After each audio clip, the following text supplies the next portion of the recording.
Le 28 mars 1999, des ouvriers du port de Granville ont fait une découverte qui a glacé le sang de toute la Normandie. Entre les rochers submergés, à plus de 6 mètres de profondeur, ils ont trouvé un vieux filet de pêche. Ce détail pourrait sembler banal dans un port de pêche, mais ce filet portait encore les marques distinctives de la famille Leclerc. Cette famille de pêcheurs avait disparu, sans laisser de traces, 28 ans plus tôt, en septembre 1971. Leur bateau avait été retrouvé vide, dérivant dans la baie. Aucun corps, aucune explication. Mais le plus troublant dans cette découverte de 1999, ce filet, qui aurait dû être recouvert d'algues et de coquillages, après presque 3 décennies sous l'eau, bougeait encore légèrement avec le courant, comme s'il avait été placé là récemment. Les experts maritimes n'ont trouvé aucune explication logique. Comment un filet immergé depuis 28 ans pouvait-il encore se balancer ainsi sans être complètement fossilisé par les dépôts marins? Cette question allait rouvrir l'un des mystères les plus dérangeants de la côte normande et révéler une vérité que personne n'aurait pu imaginer.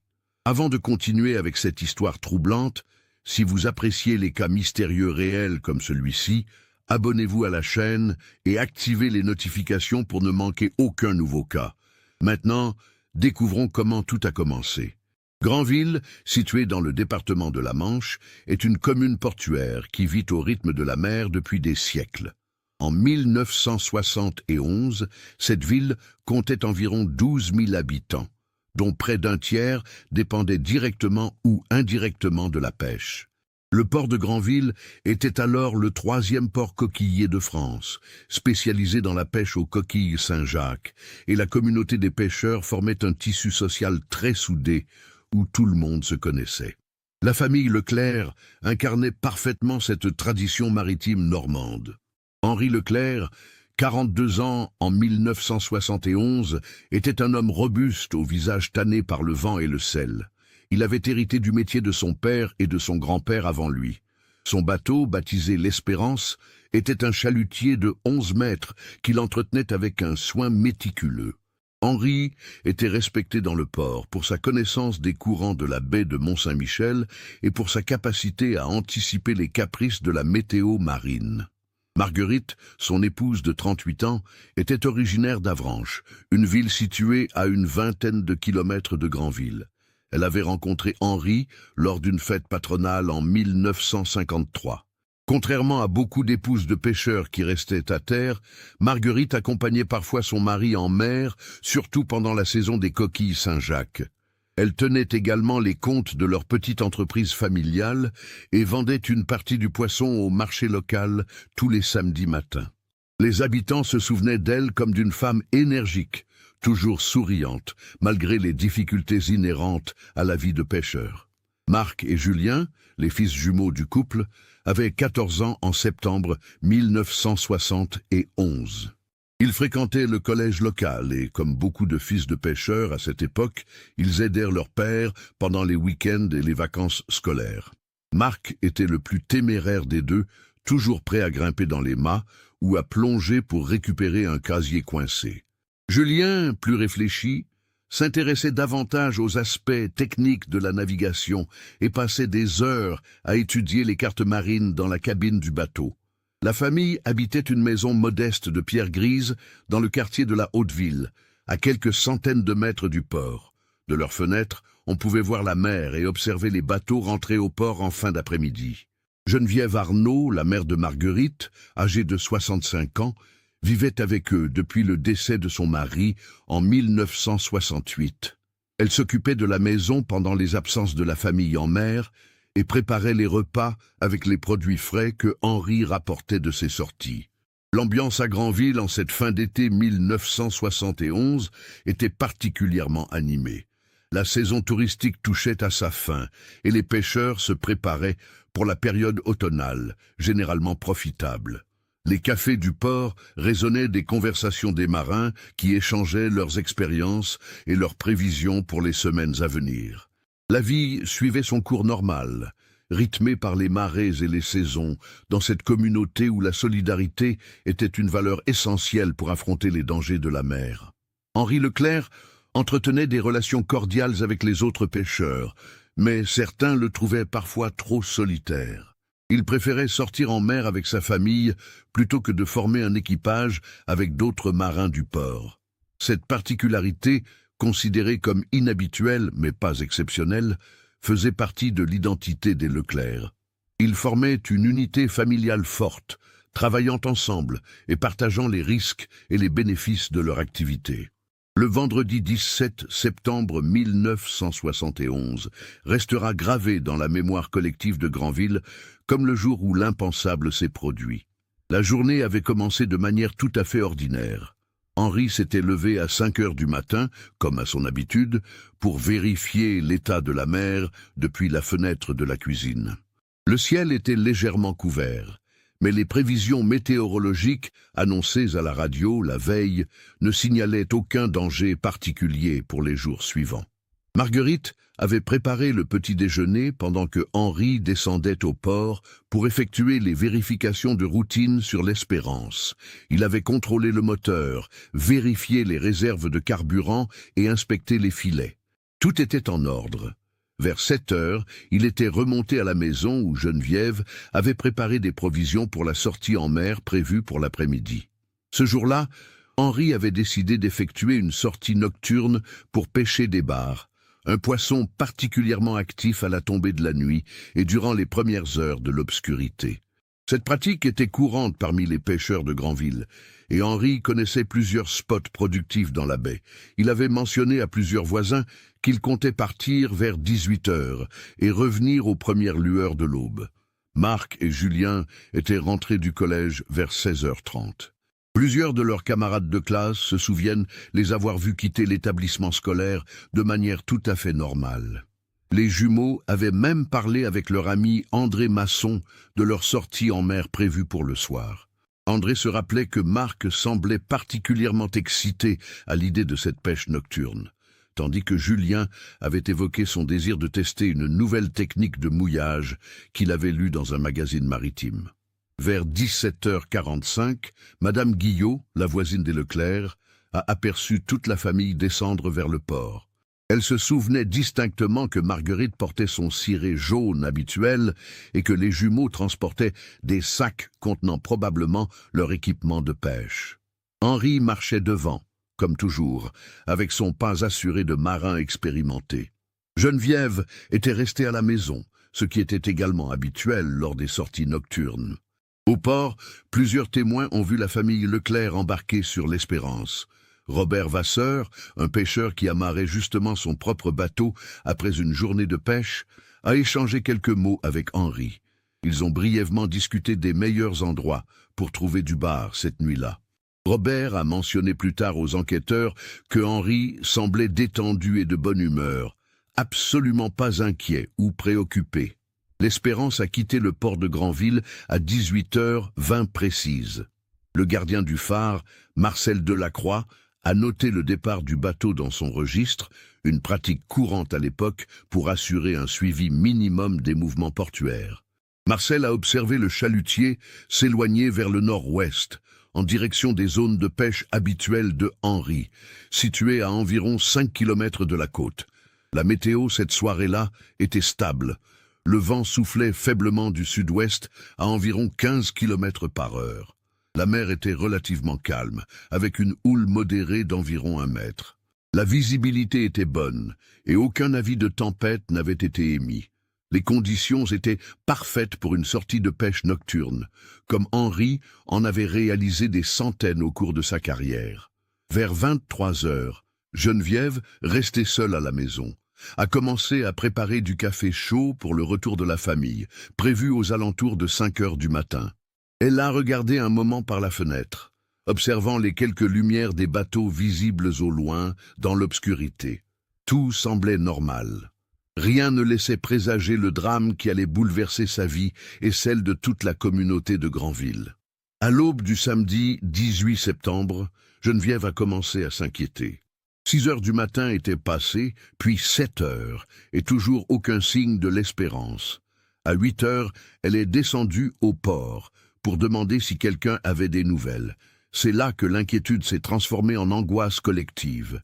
Marcel Delacroix, le gardien du phare, a immédiatement vérifié ses observations de la nuit.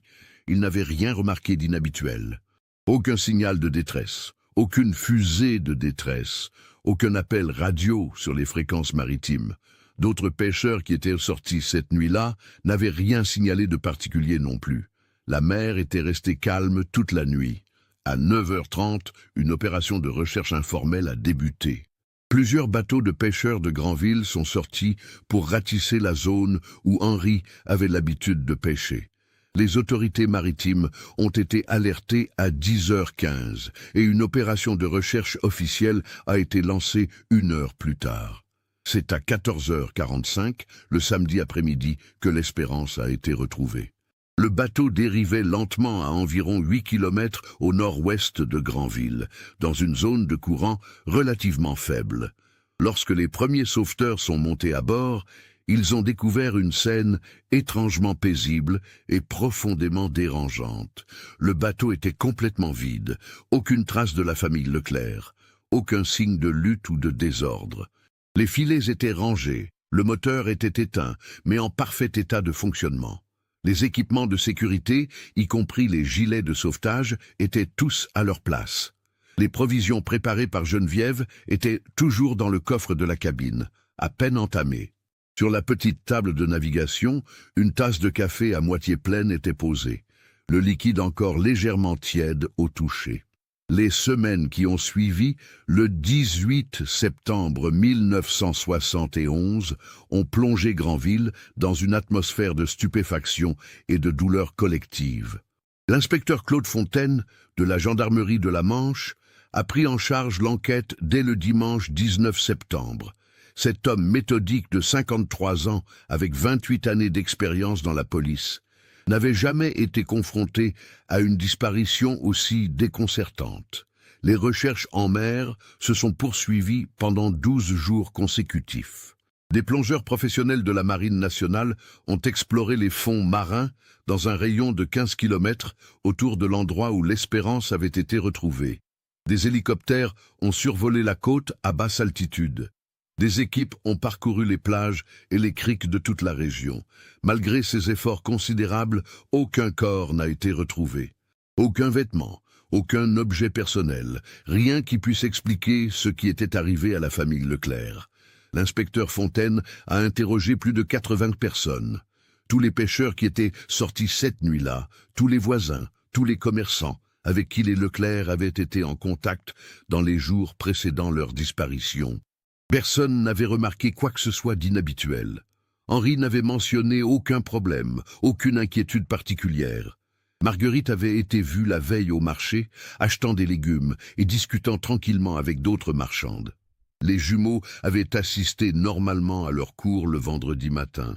Geneviève Arnaud a sombré dans un état de choc profond. Pendant des semaines, elle a refusé de croire à la disparition définitive de sa fille et de ses petits-fils. Chaque matin, elle préparait le petit déjeuner pour 4 personnes, mettant la table, comme si la famille allait rentrer d'un moment à l'autre. Les voisins, touchés par son état, se relayaient pour lui tenir compagnie et s'assurer qu'elle s'alimentait correctement. Le docteur Lemoine, médecin généraliste de la ville, lui rendait visite régulièrement et lui prescrivait des calmants légers pour l'aider à traverser cette épreuve. La théorie de l'accident en mer a rapidement été écartée par les experts maritimes. Les conditions météorologiques cette nuit-là rendaient quasi impossible un chavirage soudain. De plus, même en cas d'accident, des débris, des gilets de sauvetage ou des corps auraient dû être retrouvés compte tenu des courants de la baie. L'absence totale de traces physiques ne correspondait à aucun scénario d'accident maritime connu. Une autre hypothèse a émergé dans les discussions entre enquêteurs, celle d'une fuite volontaire de la famille. L'inspecteur Fontaine a méticuleusement vérifié les comptes bancaires des Leclerc, interrogé leurs notaires, contacté tous leurs proches dans d'autres régions de France. Henri et Marguerite ne connaissaient aucun problème financier majeur. Ils n'avaient pas de dette importante, hormis un crédit maritime classique pour l'entretien du bateau qu'ils remboursaient régulièrement. Aucun retrait d'argent inhabituel n'avait été effectué dans les semaines précédant leur disparition. Leurs économies, environ 15 000 francs à l'époque, étaient toujours sur leur compte en banque. Cette piste a également été abandonnée. Dans les mois qui ont suivi, la communauté de Granville a été traversée par toutes sortes de rumeurs. Certains évoquaient un enlèvement par un bateau étranger, peut-être impliqué dans des activités illégales. D'autres parlaient d'une rencontre avec des contrebandiers qui auraient mal tourné. Les plus superstitieux mentionnaient les légendes anciennes de la baie de Mont-Saint-Michel, ces histoires de disparitions mystérieuses que les vieux marins racontèrent parfois dans les cafés du port. L'inspecteur Fontaine a exploré chacune de ces pistes, aussi improbables fussent-elles, sans jamais trouver le moindre élément concret. En janvier 1972, 4 mois après la disparition, un juge d'instruction a été saisi du dossier. Maître Renaud Beaumont, magistrat rigoureux de 47 ans, a ordonné des investigations complémentaires. Des experts en criminalistique ont examiné minutieusement l'Espérance, à la recherche de traces de sang, de signes de lutte ou de tout élément pouvant indiquer un acte criminel. Les résultats ont été décevants. Le bateau ne révélait rien d'anormal, si ce n'est cette tasse de café abandonnée et quelques outils de pêche rangés avec un soin inhabituel. Geneviève a transformé la maison familiale en une sorte de sanctuaire. Elle a conservé intactes les chambres de Marc et Julien, leurs livres scolaires toujours posés sur les bureaux, leurs vêtements soigneusement pliés dans les armoires. La chambre de Henri et Marguerite est restée exactement comme ils l'avaient laissée le vendredi 17 septembre. Sur la table de nuit de Marguerite, un livre de recettes était ouvert à une page marquée, comme si elle comptait la consulter à son retour. Au fil des années, Geneviève a développé une routine immuable. Chaque dimanche, elle se rendait à l'église Sainte-Marie de Granville pour allumer des cierges. Elle refusait catégoriquement toute cérémonie commémorative ou messe de souvenir. Pour elle, reconnaître officiellement la mort de sa famille revenait à abandonner tout espoir de les revoir un jour. Cette attitude, bien que douloureuse pour l'entourage, était respectée par la communauté qui comprenait son besoin de maintenir vivante la possibilité d'un retour miraculeux.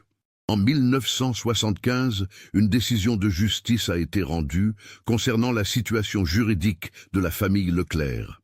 Après 3 ans et demi d'absence sans nouvelles, le tribunal a prononcé un jugement déclaratif d'absence.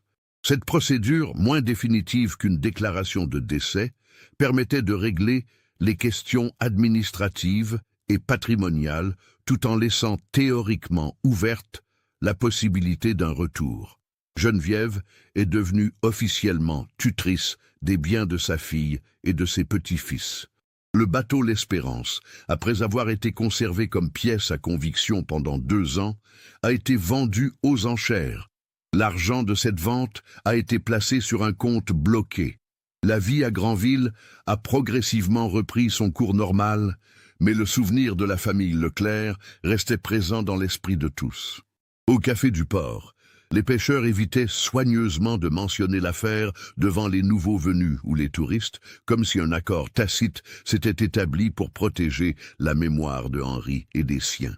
Pourtant, lors des longues soirées d'hiver, quand le vent soufflait fort et que les vagues frappèrent les quais, il n'était pas rare que quelqu'un évoque à voix basse cette nuit de septembre 1971. Robert Vasseur, le pêcheur qui avait parlé avec Henri juste avant son départ, a été profondément marqué par cette disparition. Il a confié à plusieurs reprises à ses proches que cette brève conversation restait gravée dans sa mémoire. Ils se repassaient sans cesse leurs derniers échanges, cherchant désespérément un indice, un mot, une expression qui aurait pu trahir une préoccupation ou un problème. Mais il ne trouvait rien. Henri lui était apparu exactement comme d'habitude. Calme, confiant, parfaitement préparé pour sa sortie en mer. André Masson, l'ami des jumeaux, a eu beaucoup de mal à surmonter la perte de ses camarades. Pendant plusieurs mois, il a souffert de cauchemars récurrents où il voyait Marc et Julien lui faire signe depuis un bateau qui s'éloignait inexorablement. Sa mère a dû consulter un psychologue pour enfants, une démarche encore peu courante à l'époque dans les petites villes de province. Avec le temps, André a appris à vivre avec cette absence, mais jusqu'à l'âge adulte, il a conservé une photo des jumeaux prise quelques semaines avant leur disparition. Geneviève, malgré son grand âge et sa santé déclinante, a continué à habiter seule dans la maison familiale. Les services sociaux de la ville lui proposaient régulièrement de l'aider à déménager vers un logement plus adapté, mais elle refusait systématiquement. Pour elle, quitter cette maison aurait signifié abandonner le dernier lien physique avec sa famille disparue. Les voisins, conscients de son attachement à ce lieu, veillaient discrètement sur elle, s'assurant qu'elle ne manquait de rien et qu'elle était en sécurité. Les années ont passé. Les hivers se sont succédés aux étés, les marées ont continué leur balai éternel, et Granville a poursuivi son existence de ville portuaire. Geneviève Arnaud est décédée paisiblement dans son sommeil le 14 février 1998, à l'âge de 92 ans. Elle n'avait jamais su ce qui était arrivé à sa famille. Jusqu'à son dernier souffle, elle avait conservé l'espoir, aussi ténu fût-il, de les revoir un jour.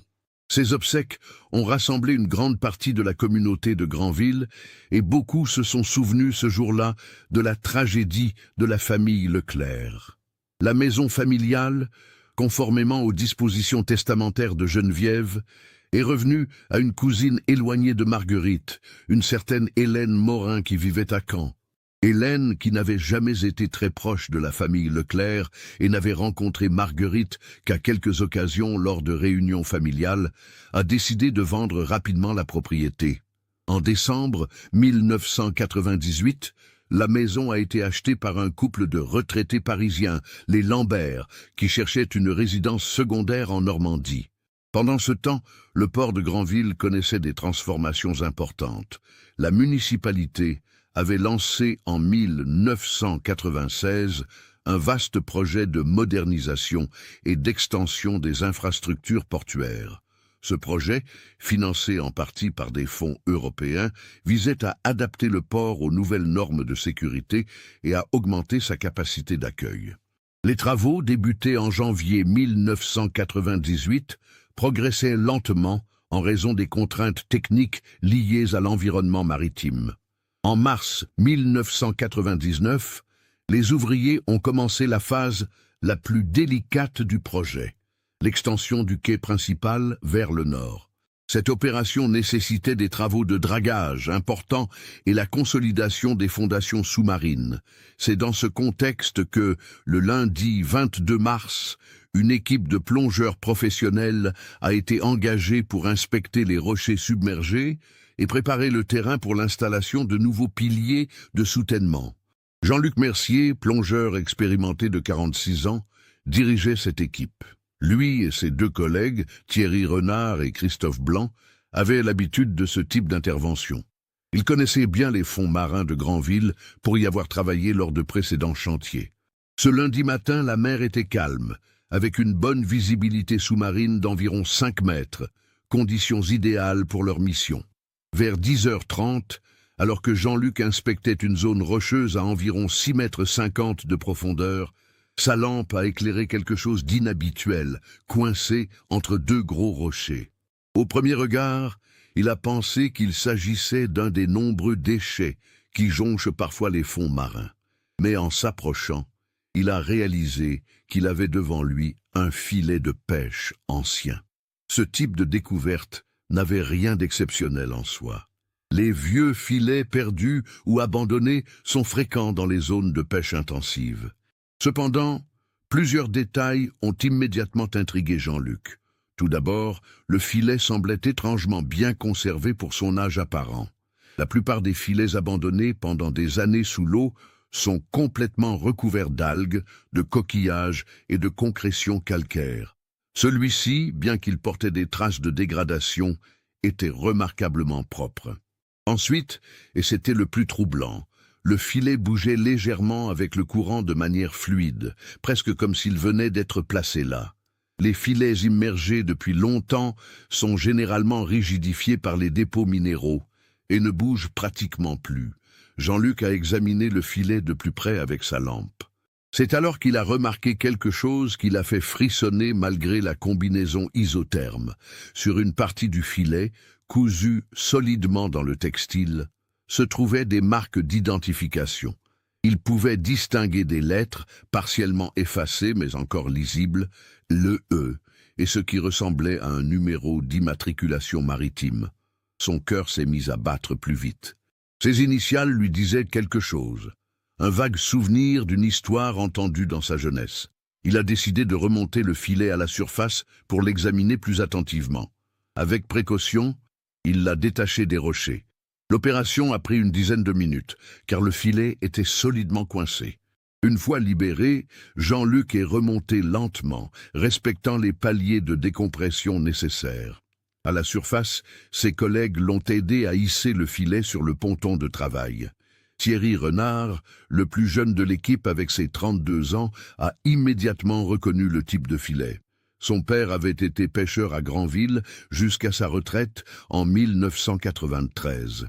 Thierry avait grandi au milieu des bateaux et connaissait bien l'équipement maritime. Il a examiné les marques d'identification et a pâli. LE, cela pouvait signifier l'espérance. Et si c'était le cas, ce filet appartenait à la famille Leclerc, disparu 28 ans plus tôt. Les trois hommes ont immédiatement averti le contremaître du chantier, Patrick Dumas. Patrick, âgé de 58 ans, était originaire de Granville. Il se souvenait parfaitement de l'affaire Leclerc. En 1971, il avait 29 ans et travaillait déjà au port. Il avait même participé aux recherches initiales après la découverte de l'Espérance vide. Lorsqu'il a vu le filet et entendu l'explication de Jean-Luc, il a immédiatement compris la gravité de la situation. À 11h15, Patrick Dumas a contacté la gendarmerie de Granville. Le brigadier-chef Laurent Duval, qui a pris l'appel, a d'abord pensé à une fausse alerte. Des objets appartenant à d'anciens bateaux étaient régulièrement découverts lors de travaux portuaires. Cependant, lorsque Patrick a mentionné le nom de la famille Leclerc et les circonstances inhabituelles de la découverte, le brigadier-chef a changé de ton. Il connaissait l'affaire, bien sûr. Elle faisait partie du folklore sombre de la région, une de ces histoires que les nouveaux gendarmes découvraient en consultant les archives des affaires non résolues. Le capitaine Michel Garnier, commandant de la brigade de gendarmerie de Granville depuis 1996, s'est rendu sur les lieux en début d'après-midi. Cet homme de 52 ans, méticuleux et patient, avait une longue expérience des enquêtes difficiles. Il avait entendu parler de l'affaire Leclerc lorsqu'il avait pris ses fonctions à Granville, mais comme le dossier était officiellement clos depuis des décennies, il n'avait jamais eu l'occasion de l'étudier en détail. Lorsque le capitaine Garnier a examiné le filet, il a eu la même réaction que Jean-Luc Mercier. Quelque chose ne collait pas. Ce filet, s'il avait vraiment passé 28 ans sous l'eau, aurait dû présenter un état de dégradation bien plus avancé. Certes, il était endommagé et partiellement décomposé, mais pas au point que l'on aurait pu attendre après presque 3 décennies d'immersion. De plus, la façon dont il bougeait encore avec le courant était réellement anormale. Le capitaine Michel Garnier a fait transporter le filet au laboratoire de la police scientifique de Caen dès le mardi 23 mars 1999. Il voulait des analyses approfondies sur l'état de dégradation du matériau, la composition des dépôts marins éventuels et surtout une datation aussi précise que possible de la période d'immersion. En attendant les résultats, il a décidé de rouvrir officiellement le dossier de la famille Leclerc et de réexaminer tous les éléments de l'enquête originale. Les archives étaient volumineuses. L'inspecteur Claude Fontaine, décédé en 1989, avait laissé un travail remarquablement détaillé.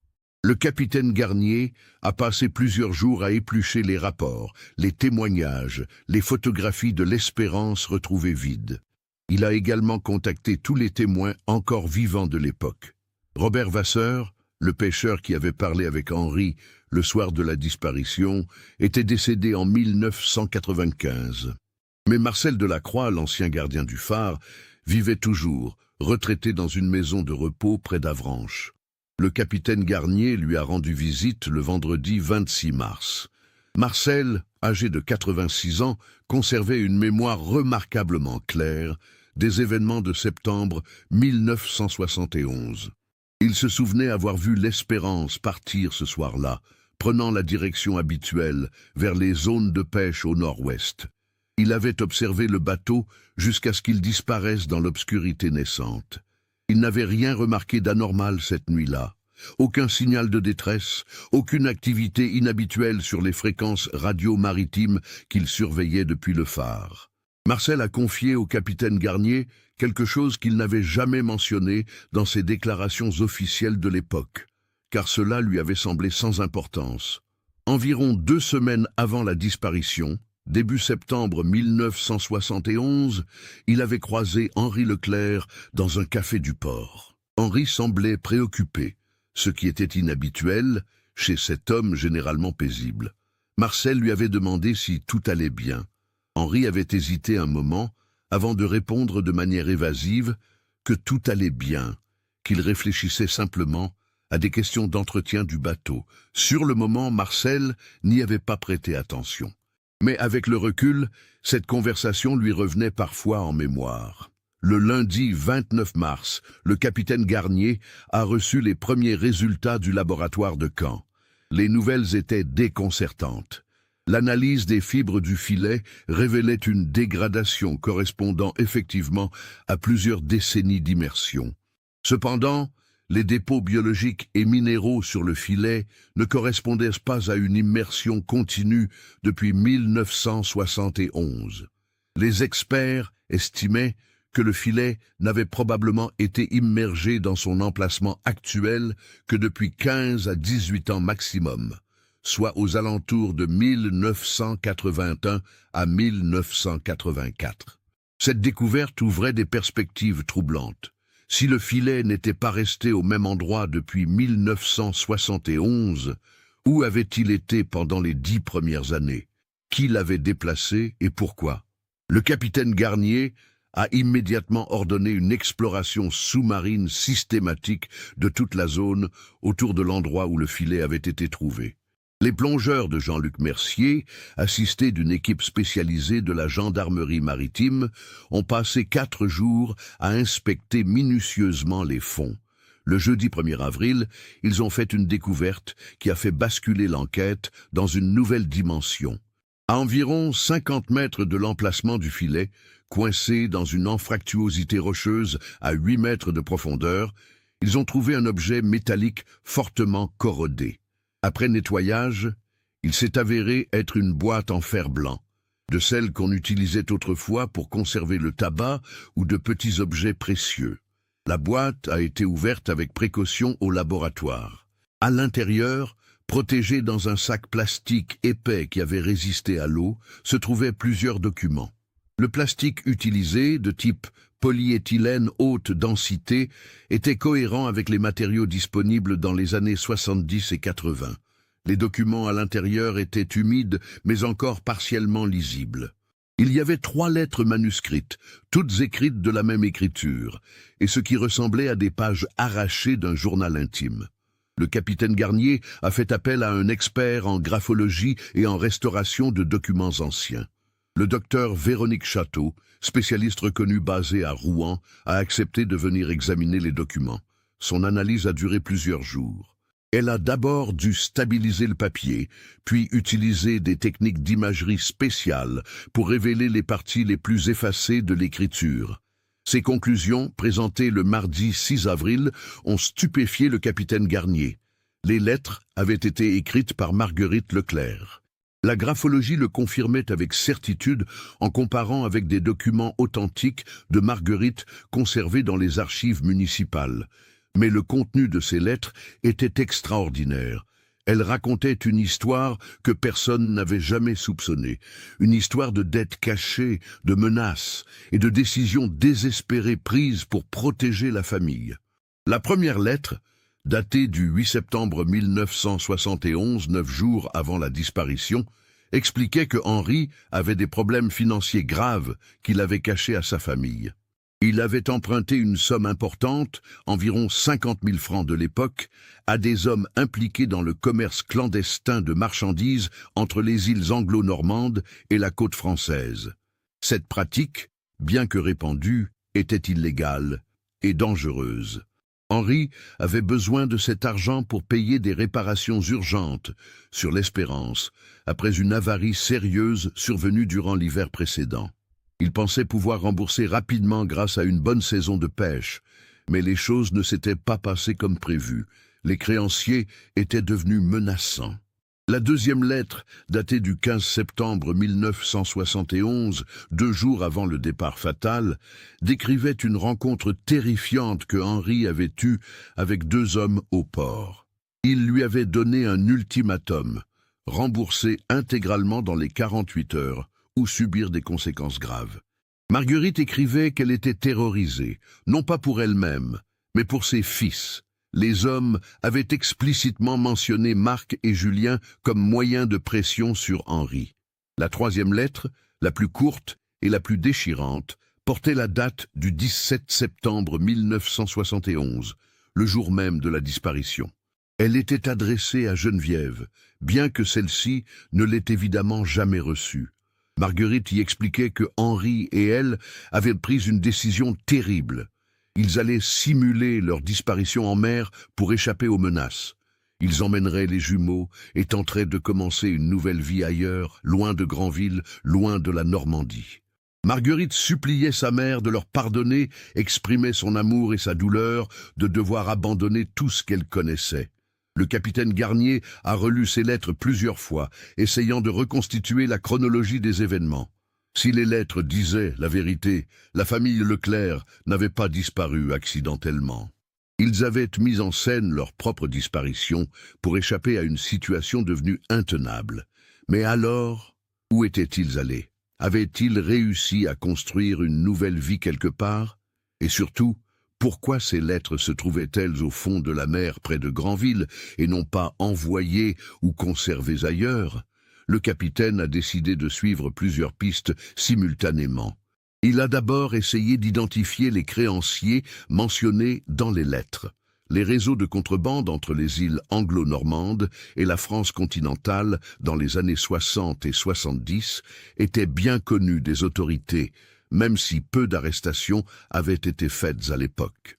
Garnier a contacté ses collègues de Jersey et de Guernesey, ainsi que les services de douane, pour obtenir des informations sur les individus qui auraient pu être impliqués dans ce type d'activité en 1971. Parallèlement, il a lancé une recherche dans les registres d'état civil de toute la France pour tenter de retrouver des traces de la famille Leclerc, sous leur vrai nom ou sous des identités possiblement modifiées. Cette tâche s'est révélée titanesque. Les ordinateurs et les bases de données centralisées n'existaient pas encore vraiment en 1971. Si les Leclerc avaient changé d'identité, ils auraient eu besoin de faux papiers, ce qui était possible mais compliqué à l'époque. Le brigadier-chef Laurent Duval a été chargé d'enquêter sur l'aspect financier. Il a examiné tous les mouvements bancaires de Henri Leclerc dans les mois précédant la disparition.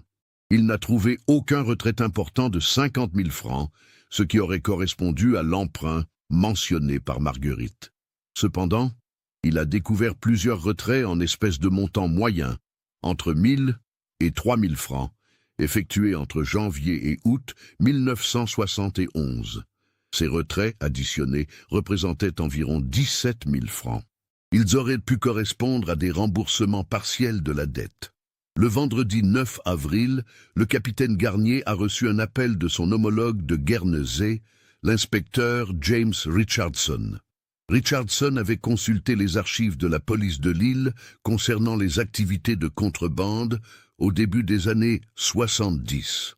Il avait identifié un réseau dirigé par 2 frères d'origine bretonne, installés à Saint-Pierre-Port, la capitale de Guernesey.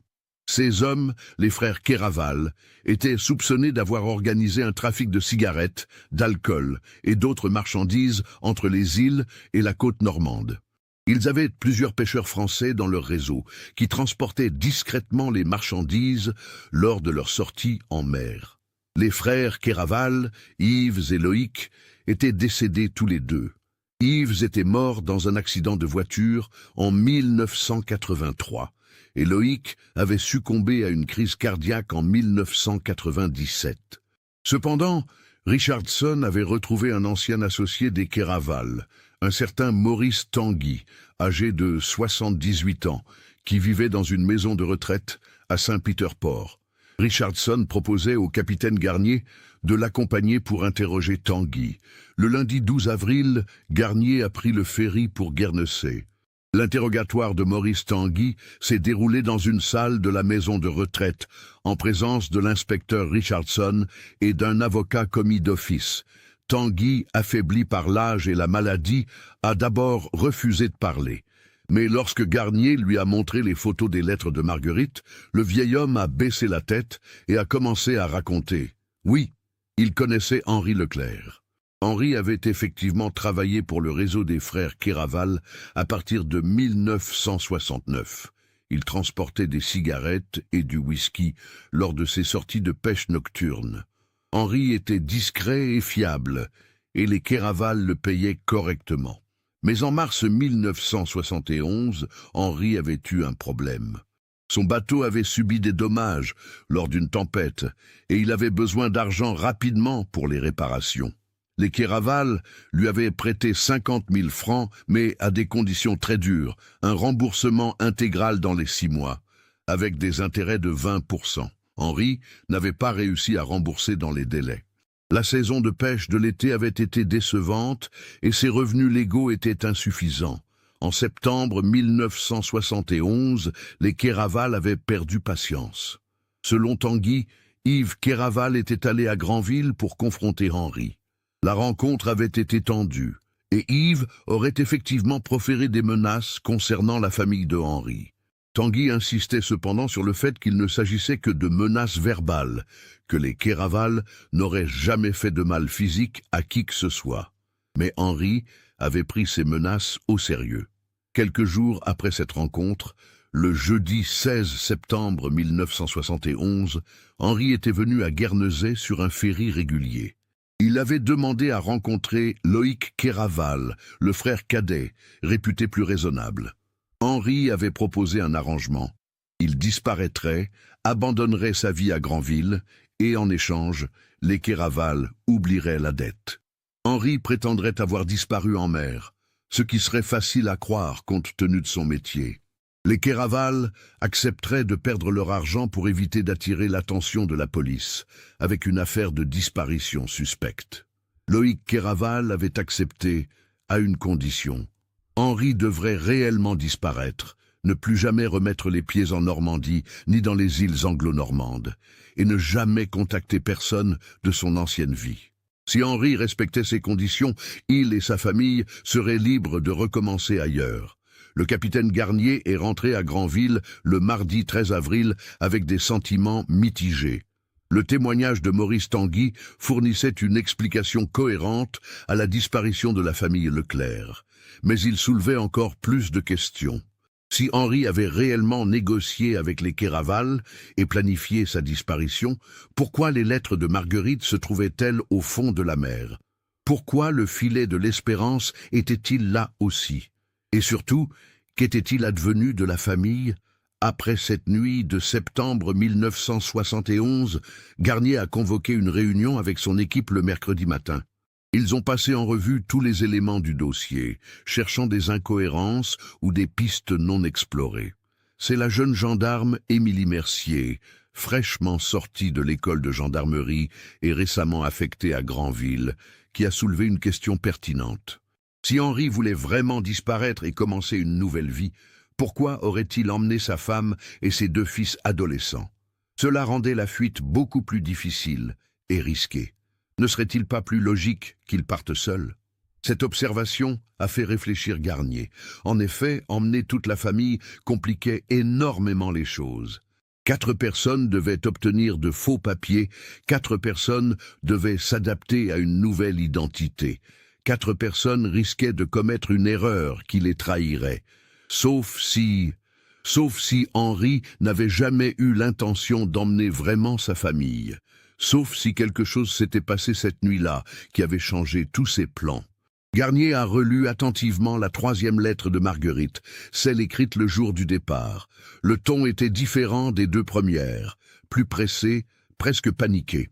Marguerite écrivait qu'ils allaient partir et tenter de commencer une nouvelle vie, mais elle n'expliquait pas comment ils comptaient s'y prendre. Elle ne mentionnait aucune destination précise. C'était étrange pour quelqu'un qui avait eu le temps de planifier une fuite.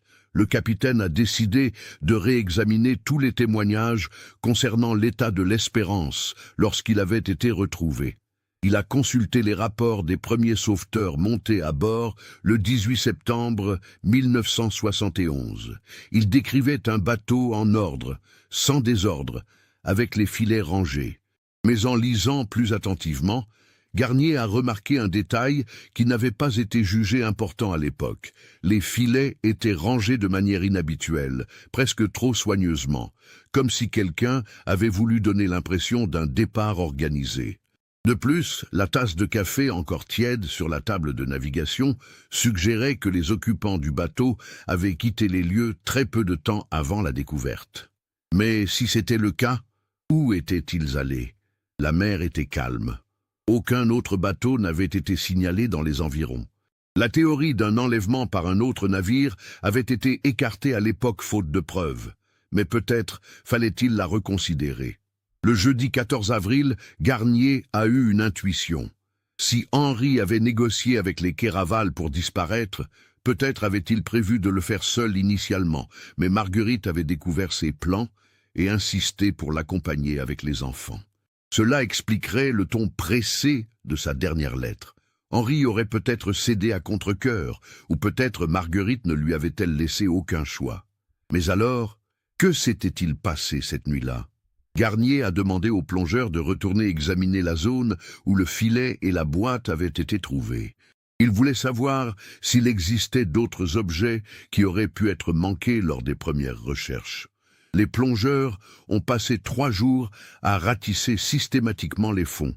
Le dimanche 17 avril, ils ont fait une découverte macabre. À environ 120 mètres de l'emplacement du filet, dans une faille rocheuse profonde d'environ 10 mètres, partiellement comblée par des sédiments et des débris, ils ont trouvé des ossements humains.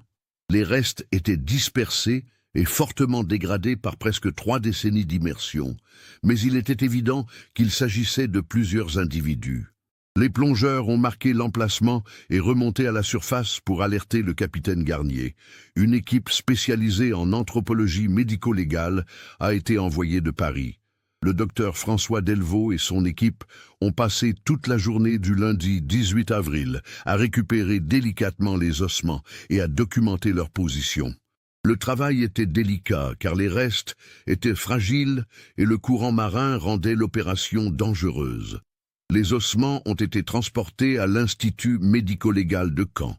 Le docteur Delvaux a commencé son analyse le mardi matin.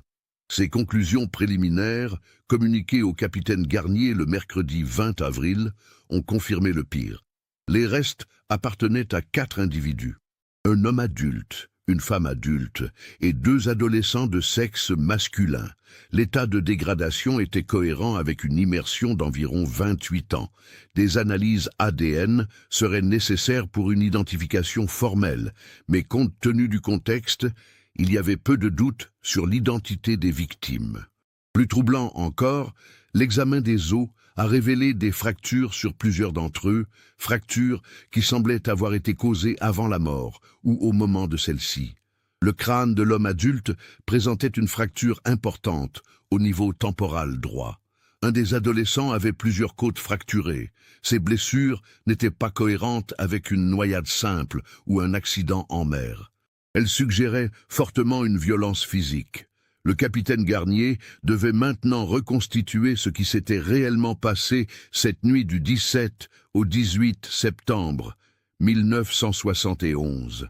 Il est retourné voir Maurice Tanguy à Guernesey le jeudi 21 avril. Cette fois, accompagné de l'inspecteur Richardson et d'un procureur français, Garnier a confronté Tanguy aux nouvelles découvertes. Il lui a montré les photos des ossements et lu le rapport préliminaire du docteur Delvaux. Maurice Tanguy, visiblement choqué et effrayé, a compris qu'il n'avait plus le choix. Il devait dire toute la vérité, même si cela signifiait s'incriminer lui-même. Il a demandé à parler avec son avocat en privé, puis a accepté de faire une déclaration complète en échange d'une réduction de peine éventuelle pour son rôle dans les événements. Ce que Tanguy a raconté a glacé le sang de tous les présents.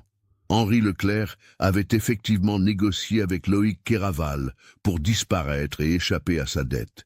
Mais Henri pensait partir seul. Loïc avait accepté l'arrangement et prévu d'envoyer un petit bateau rapide pour récupérer Henri en mer la nuit du 17 septembre et l'emmener vers Jersey, d'où il pourrait ensuite voyager plus loin. Cependant, le soir du 17 septembre, lorsque Henri était parti avec l'Espérance, toute sa famille l'accompagnait. Marguerite avait découvert ses plans, probablement en fouillant dans ses affaires ou en le suivant discrètement lors de ses déplacements. Elle avait confronté Henri et avait absolument insisté pour que toute la famille parte ensemble. Elle ne voulait pas abandonner ses fils et elle ne voulait pas vivre avec le mensonge de croire Henri mort en mer alors qu'il serait vivant quelque part. Henri avait cédé, ou peut-être n'avait-il pas eu le choix. Marguerite était déterminée. Elle avait écrit sa dernière lettre à sa mère dans la précipitation avant de partir, avec l'intention de la poster depuis leur nouvelle destination, pour rassurer Geneviève qu'ils allaient tous bien et qu'ils avaient pris cette décision ensemble.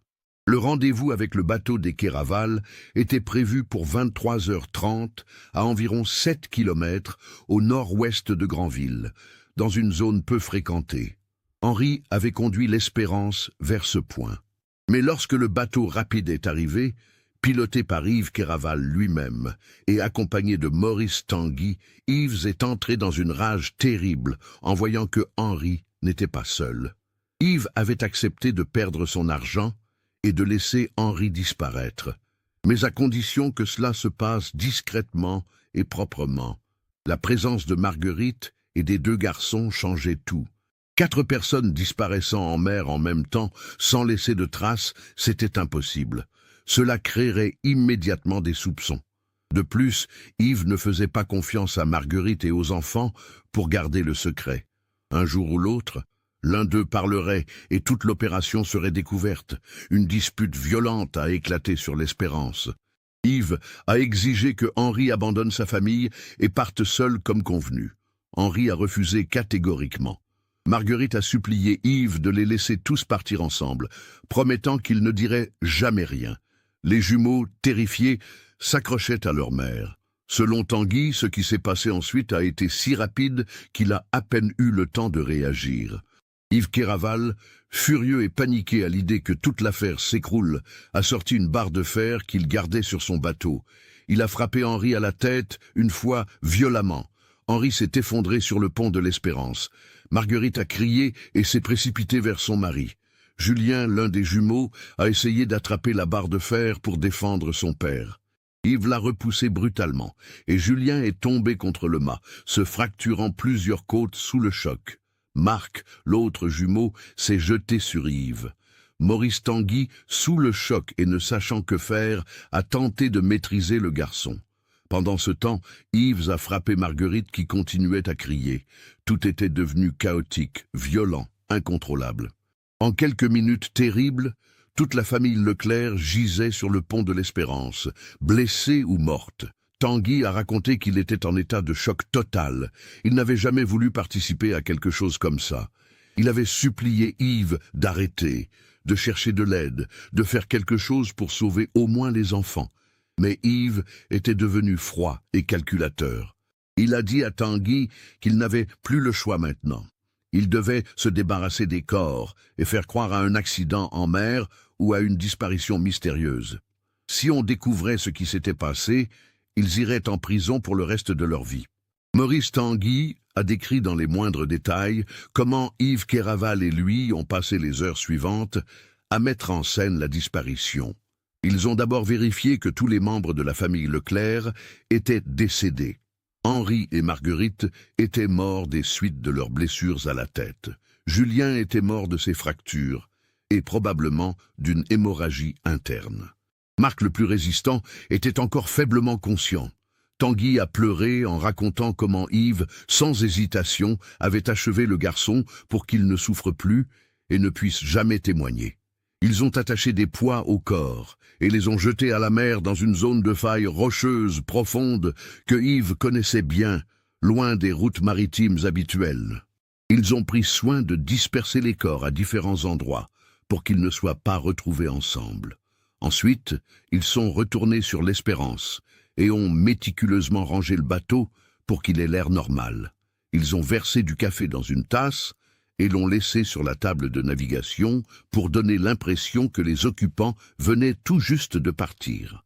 Ils ont vérifié qu'il ne restait aucune trace de sang, aucune marque de lutte. Yves a ensuite conduit l'Espérance vers une zone plus proche de Granville et l'a laissé dériver. Il savait que le bateau serait découvert dans les heures ou les jours suivants. En pleine nuit, ils sont retournés à Guernesey sur leur bateau rapide, espérant que personne n'avait remarqué leur absence. Maurice Tanguy a vécu pendant 28 ans avec ce terrible secret. Il a confié qu'il avait voulu se rendre à la police des centaines de fois, mais la peur de Yves Kéraval et la peur de la prison l'en avaient empêché. Après la mort de Yves, en 1983, Tanguy pensait pouvoir enfin respirer, mais le poids de la culpabilité ne l'avait jamais quitté. Il a affirmé qu'il priait chaque jour pour le pardon des Leclerc, et qu'il était soulagé que la vérité soit enfin révélée, même si cela signifiait qu'il devrait payer pour ses actes.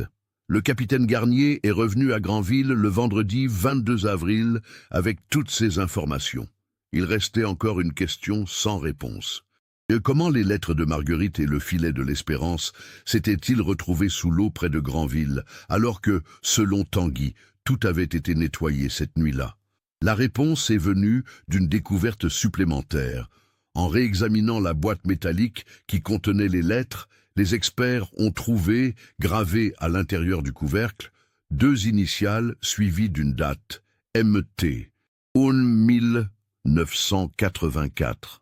Maurice Tanguy avait enterré cette boîte sous l'eau en 1984. Confronté à cette évidence, Tanguy a avoué qu'il avait conservé les lettres que Marguerite avait écrites, ainsi qu'un morceau de filet de l'Espérance, comme une sorte de preuve ou peut-être de pénitence. Il les avait cachées chez lui pendant des années, incapable de s'en débarrasser mais terrifié à l'idée qu'ils soient découverts. En 1984, 3 ans après la mort de Yves Kéraval, Tanguy avait décidé de se rendre à Granville discrètement pour déposer ses objets sous l'eau, près de l'endroit où il se souvenait avoir jeté les corps. C'était sa façon torturée de leur rendre hommage, de leur donner une sorte de sépulture symbolique. Il pensait que ces objets ne seraient jamais découverts dans les profondeurs marines, mais qu'au moins ils seraient proches de l'endroit où reposait la famille Leclerc. Les analyses ADN ont confirmé formellement l'identité des ossements retrouvés. C'était bien Henri, Marguerite, Marc et Julien Leclerc. Après 28 ans, le mystère de leur disparition était enfin résolu, mais la vérité était plus tragique que tout ce que les habitants de Granville avaient pu imaginer.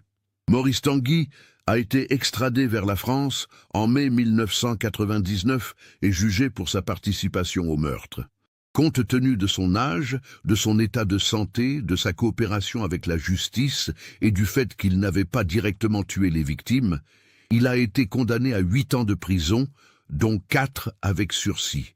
Il a commencé à purger sa peine dans un établissement adapté aux personnes âgées malades. Yves Kéraval, le principal responsable, était mort depuis longtemps et ne pouvait plus être jugé. Son frère Loïc, également décédé, avait organisé le rendez-vous fatal, mais n'était pas présent lors des meurtres.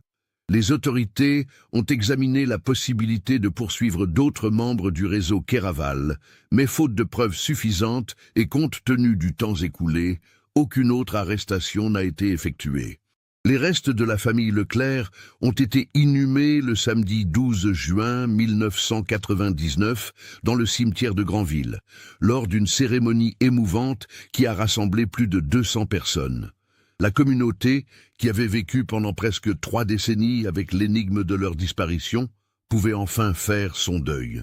Une plaque commémorative a été installée au port, portant les noms de Henri, Marguerite, Marc et Julien, avec l'inscription « Disparu en mer le 17 septembre 1971 ». la vérité révélée en 1999. Ils ne seront jamais oubliés. La maison familiale, qui avait été vendue aux Lambert, a connu un destin particulier. Lorsque le couple de retraités parisiens a appris toute l'histoire, ils ont été profondément touchés. Ils ont décidé de créer une petite fondation en mémoire de la famille Leclerc, destinée à aider les familles de pêcheurs en difficulté financière dans la région. Une partie des bénéfices de la location saisonnière de leur maison normande est reversée à cette fondation chaque année. André Masson, l'ami des jumeaux, qui avait maintenant 42 ans en 1999, a été profondément bouleversé d'apprendre enfin ce qui était arrivé à Marc et Julien. Il a déclaré aux journalistes que, d'une certaine façon, savoir la vérité, aussi horrible soit-elle, était moins douloureux que l'incertitude qui l'avait hanté pendant tant d'années. Il conservait toujours la photo des jumeaux, prise quelques semaines avant leur mort, et il l'a fait encadrer avec une nouvelle plaque indiquant leur date de naissance et de décès. Le capitaine Michel Garnier a reçu des félicitations de sa hiérarchie pour avoir résolu une des affaires les plus anciennes et les plus complexes de la région. Mais pour lui, cette enquête resterait à jamais marquée par la tristesse. Il avait résolu le mystère, mais il ne pouvait pas ramener la famille Leclerc à la vie. Il ne pouvait pas effacer les années de souffrance de Geneviève Arnaud, décédée sans jamais connaître la vérité. Lors d'une interview accordée à un journal local, Garnier a déclaré « La justice a été rendue, mais personne n'a gagné dans cette histoire. C'est une tragédie où tout le monde a perdu. » L'affaire Leclerc a eu des répercussions au-delà de Granville. Elle a conduit à une enquête plus large sur les réseaux de contrebande qui opéraient entre les îles anglo-normandes et la France dans les années 60 et 70. Plusieurs autres affaires non résolues de disparition de pêcheurs ont été réexaminées, bien qu'aucune n'ait abouti à des découvertes similaires. Les autorités maritimes des deux côtés de la Manche ont renforcé leur coopération pour surveiller les activités illégales en mer. Pour les habitants de Granville, la résolution du mystère a été à la fois un soulagement et une source de tristesse renouvelée. Pendant 28 ans, ils avaient pu conserver l'espoir, aussi ténu soit-il, que peut-être, quelque part, la famille Leclerc était encore en vie et heureuse. Maintenant, ils savaient que Henri, Marguerite, Marc et Julien étaient morts cette nuit-là, victimes de la violence et de la cupidité. Cette certitude était douloureuse, mais elle permettait aussi de tourner enfin une page sombre de l'histoire locale. Le filet de pêche qui avait déclenché la réouverture de l'enquête, ce filet qui bougeait encore mystérieusement avec le courant après tant d'années, a été conservé comme pièce à conviction, puis donné au musée maritime de Granville après la fin du procès. Il y est exposé avec une plaque expliquant son rôle dans la résolution de l'affaire. De nombreux visiteurs viennent le voir chaque année, touchés par cette histoire tragique qui rappelle que la mer, si belle soit-elle, peut aussi être le théâtre de drames humains terribles. Cette histoire nous montre comment des décisions prises dans le désespoir peuvent mener à des tragédies irréversibles, et comment les secrets, même enfouis au fond de la mer, finissent toujours par remonter à la surface. L'affaire de la famille Leclerc nous rappelle aussi l'importance de demander de l'aide avant qu'il ne soit trop tard, et que les dettes financières, aussi lourdes soient-elles, ne valent jamais une vie humaine. Qu'en pensez-vous? Aviez-vous deviné ce qui s'était réellement passé avant la fin? Partagez vos réflexions dans les commentaires. Si cette enquête approfondie vous a touché, n'oubliez pas de vous abonner à la chaîne et d'activer les notifications. Laissez un like si cette histoire vous a marqué et partagez-la avec quelqu'un qui s'intéresse également à ce type de cas réel et mystérieux.